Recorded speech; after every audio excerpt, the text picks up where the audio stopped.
रूस से बड़ी जंग की तैयारी में है यूरोपीय यूनियन। बेलारूस और रूस से लगने वाले ईयू देशों की फंडिंग हो रही है।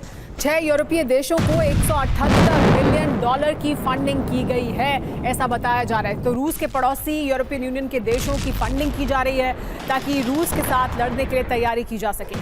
बेलारूस और रूस से लगने वाले ईयू देशों की ये बड़ी फंडिंग की गई है। 6 यूरोपीय देशों को 178 मिलियन डॉलर की फंडिंग हुई है।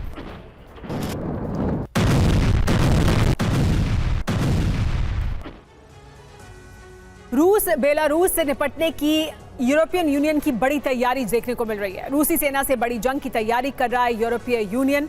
बेलारूस और रूस से लगने वाले ईयू देशों की फंडिंग कर रहा है यूरोपियन यूनियन। ईयू ने 6 यूरोपीय देशों को 178 मिलियन डॉलर की फंडिंग की है। ईयू की फंडिंग से एस्टोनिया, लातविया और लिथुआनिया अपने बॉर्डर अब और मजबूत कर रहे हैं। यूरोपीय देश बाल्टिक डिफेंस लाइन बना रहे हैं ताकि UEM Jaipur is a perfect target for prospective students aspiring for good jobs, good education with future-ready skills. रूस और बेलारूस के साथ उनका अगर मुकाबला हो तो वो उनका सामना कर सके। नए साल में पुतिन ने रूस के लोगों को संबोधित करते हुए बड़ा ऐलान कर दिया, जिसके बाद नेटो की घबराहट बढ़ गई है। नेटो अब यूरोप में सुरक्षा चक्र बनाने की तैयारी में है, जिससे नेटो देशों को रूस के हमलों से रोका जा सके, क्योंकि पुतिन ने ऐलान किया है कि रूस की जनता उनके साथ है। इसीलिए रूस का विजय अभियान साल 2025 में भी जारी रहेगा। इस बीच 2 भविष्यवाणी अब सामने आई हैं, जिसमें 2025 को लेकर खौफनाक संकेत दिए गए हैं और पुतिन के वर्चस्व को लेकर कई तरह के कयास लगाए गए हैं, जबकि अभी के हालात उसी ओर इशारा कर रहे हैं कि आने वाले वक्त में यूरोप महायुद्ध में घिर सकता है और इसके लिए रूस के राष्ट्रपति पुतिन जिम्मेदार होंगे।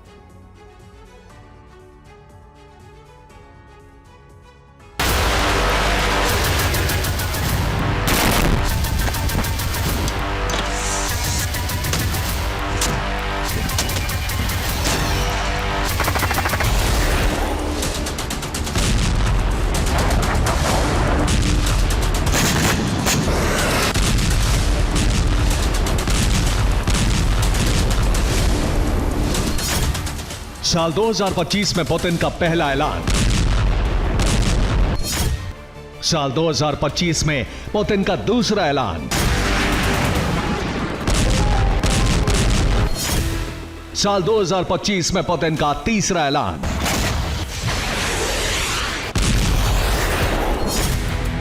अभी साल 2025 आरंभ ही हुआ है, जिसमें पुतिन ने विनाशक ऐलान कर दिया है कि यूरोप में सर्वनाश तय है। पुतिन का विजय अभियान रुकेगा नहीं, बल्कि आगे बढ़ता रहेगा। यानी यूक्रेन पर फतह के बाद पुतिन का विजय रथ दूसरे देशों की तरफ बढ़ना तय माना जा रहा है।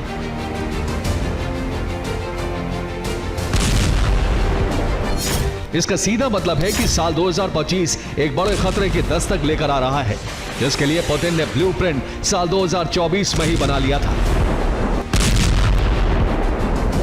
आज उसका खुलासा हुआ है, क्योंकि पुतिन ने ऐलान कर दिया है कि पुतिन झुकेगा नहीं, पुतिन रुकेगा नहीं।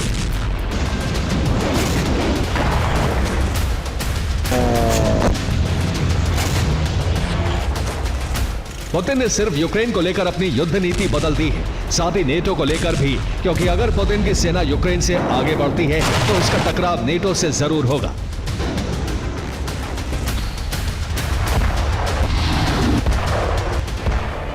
वैसे भी यूरोपीय देशों की घबराहट बढ़ती जा रही है, उसके पीछे क्या वजह है, ये समझिए।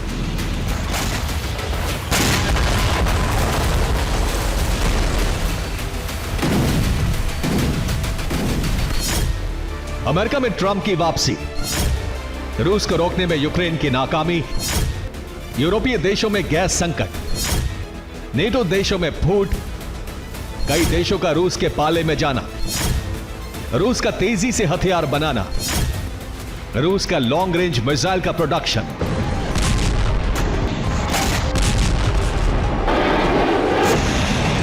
इसके अलावा पुतिन का विस्तारवादी मंसूबा, जिसे लेकर वो पिछले 7 साल से तैयारी कर रहे हैं। इसे लेकर नेटो एक रिपोर्ट भी जारी कर चुका है। यूक्रेन पर आक्रमण पुतिन के ब्लूप्रिंट का पहला चैप्टर है, जबकि आगे वो बाल्टिक देशों की तरफ बढ़ेंगे या फिर नॉर्डिक देशों की तरफ, इसका राज सिर्फ पुतिन को ही पता है। पुतिन की घोषणा से नेटो में खलबली मची हुई है। इस बेचैनी को सालों पहले की गई 2 भविष्यवाणी ने और बढ़ा दिया है। 16वीं सदी के फ्रांसीसी भविष्यवक्ता नॉस्ट्रैडामस और 20वीं सदी में बुल्गारिया के भविष्यवक्ता बाबा वेंगा ने यूरोप पर हैरान करने वाली भविष्यवाणी की थी।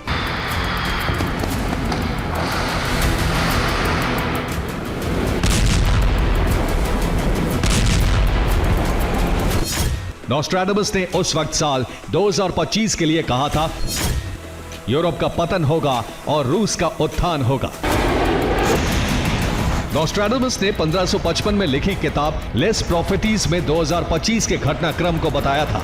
अब जैसे हालात हैं वो करीब करीब सटीक बैठ रहा है।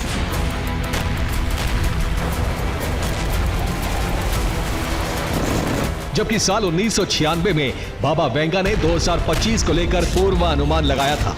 अपनी भविष्यवाणी में उन्होंने कहा था,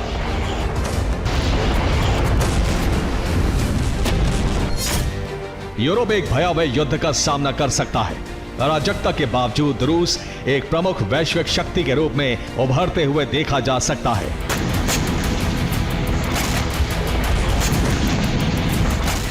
आज जैसी परिस्थितियां हैं वो नॉस्ट्रैडामस और बाबा वेंगा द्वारा की गई भविष्यवाणियों के आसपास ही दिख रही है। यानी यूरोप में एक बड़ा युद्ध हो सकता है जिसमें पुतिन का आक्रोश दिखने के आसार हैं। हो सकता है नेटो पर रूस हावी पड़ जाए।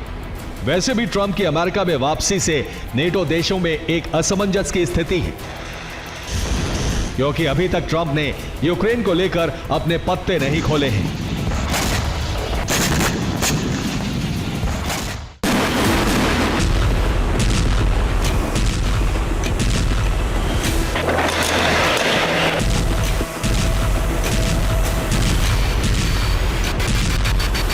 पुतिन के तेवर से नेटो की बेचैनी बढ़ती जा रही है, क्योंकि पुतिन ने नए टारगेट फिक्स कर लिए हैं।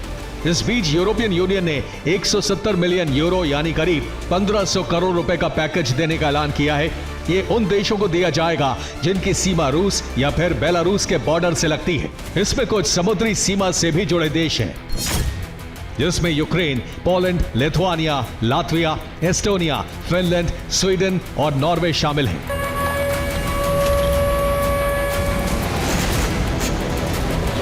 यानी यूरोपियन यूनियन को लग रहा है कि रूस हमला कर सकता है। इसके लिए ईयू वॉल ऑफ यूरोप बनाने में लगा है। जबकि फ्रांस के राष्ट्रपति इमैनुअल मैक्रों ने भी रूस के हमले का खतरा जताया है। उन्होंने कहा है कि यूक्रेन और मध्य पूर्व में युद्ध कोई दूर की लड़ाई नहीं है। ये संघर्ष सीधे फ्रांस से संबंधित है और उसकी सुरक्षा, एकता और अर्थव्यवस्था के लिए खतरा है। सीरिया में हाल की घटना, मोल्दोवा, जॉर्जिया और रोमानिया में चुनाव में धांधली और यूरोप में आतंकवादी हमले यूरोपीय लोकतंत्र के लिए खतरे का संकेत है।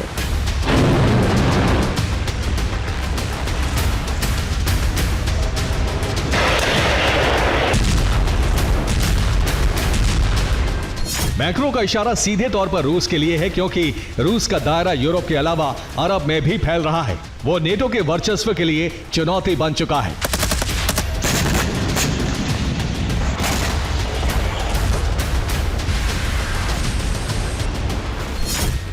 इसी वजह से नेटो देश बार बार कह रहे हैं कि सभी देशों को एकजुट होना चाहिए, नहीं तो यूरोप में युद्ध कई देशों में फैल सकता है, जिससे एक बड़ी आबादी खत्म हो जाएगी। अब सवाल यह भी उठ रहा है कि यूक्रेन के बाद रूस क्या नेटो से युद्ध करेगा या फिर प्रॉक्सी हमलों से नेटो को बैकफुट पर लाएगा।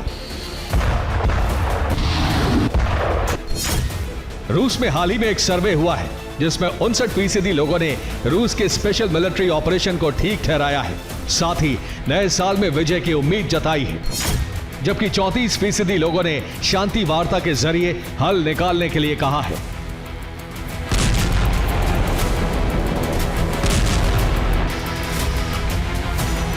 यानी अधिकतर रूस के लोग पुतिन के साथ हैं, जो युद्ध को सही ठहरा रहे हैं। तभी पुतिन ने नए साल में रूसी जनता को संबोधित करते हुए ऐलान कर दिया कि सब साथ हैं तो सब ठीक होगा। उनका विजय अभियान आगे बढ़ता रहेगा।